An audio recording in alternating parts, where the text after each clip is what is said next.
নমস্কার, কেমন আছেন সবাই? তনু রান্নাঘরে নতুন একটি ভিডিওর সাথে সকলকে স্বাগত জানাই। আজ আমি দেখাবো কাতলা মাছের মাথা দিয়ে মুড়িঘণ্ট।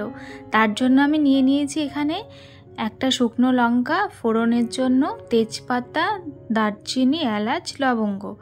সাথে নিয়েছি একটা বড় সাইজের পেঁয়াজ, আর প্রয়োজন মতন আদা, রসুন, কাঁচা লঙ্কার পেস্ট, আর সাথে একটা টমেটো, কিছুটা কিশমিশ, কিছুটা কাজু বাদাম। তো আমি মাথাগুলো এখানে দেখিয়ে দিচ্ছি। মাছের মাথাগুলো কিন্তু বেশ বড়, আর বড় মাছের মাথা দিয়েই কিন্তু মুড়িঘণ্ট খেতে খুব ভালো লাগে। আমি একটা বড় মাছের মাথা নিয়েছি, সাথে একটা ছোট মাছের মাথা নিয়েছি। আমি দুটো মাছের মাথা এখানে ব্যবহার করেছি। তো আমি 30 মিনিট আগে গোবিন্দভোগ চালটাকে ভালো করে ধুয়ে নিয়ে জল ঝরিয়ে রেখে দিয়েছি।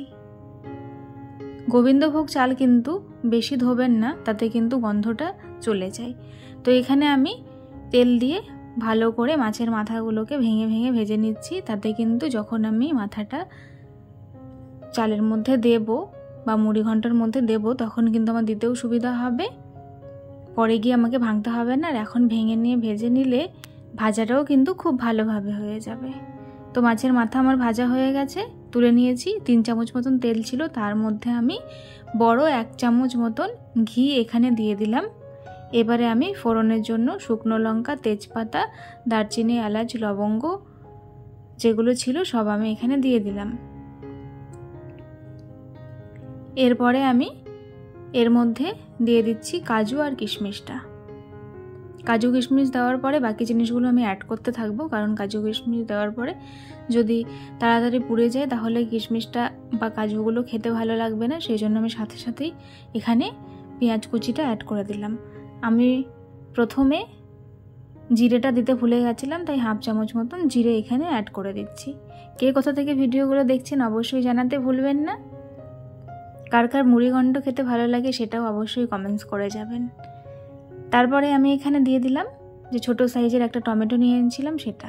আপনারা চাইলে কিন্তু কাঁচা লঙ্কা বা রসুন এটা গোটাও ইউজ করতে পারেন, আমি এখানে পেস্ট করে দিয়েছি।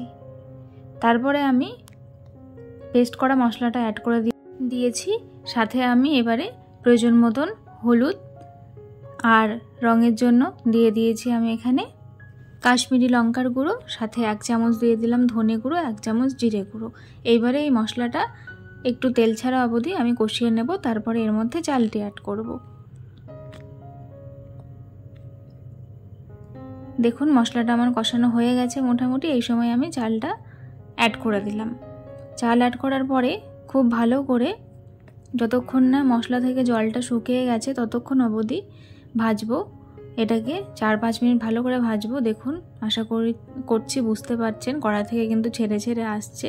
এই সময় খুব সুন্দর একটা যখন গন্ধ বেরোবে গোবিন্দভোগ চাল থেকে, তারপরে কিন্তু প্রয়োজন মতন জল অ্যাড করব। তো আমি প্রথমেই বলেছি আমি এখানে 250 গ্রাম চাল নিয়েছি। আমি একটা কাপের মধ্যে চালটিকে মেপেছি, যেটার 2.5 কাপ আমি চাল নিয়েছি। সেই কাপেরই 5 কাপ আমি এখানে জল ব্যবহার করছি।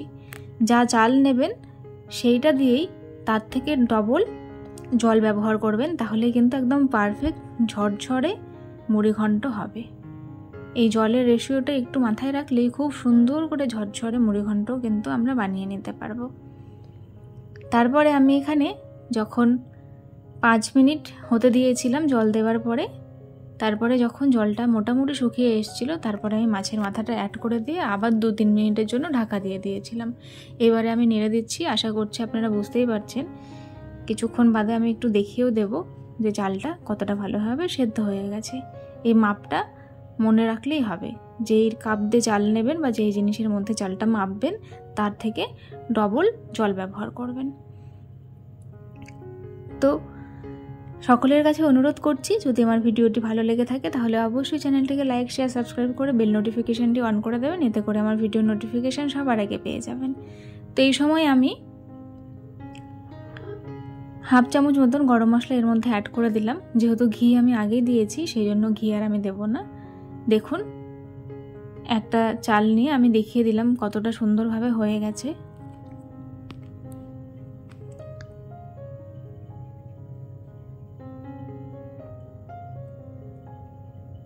আশা করছি আমি বোঝাতে পারছি কতটা ঝরঝরে হয়েছে। চলুন এবার সার্ভ করে দেখাচ্ছি। মাঝে মাঝে কিন্তু স্বাদ বদলের জন্য এইসব রান্না করলে সবাই খুব তৃপ্তি করে খেয়ে নেয়, তাই না বলুন? তবে আজ চলি, দেখা হবে আরেকটি ভিডিওর সাথে।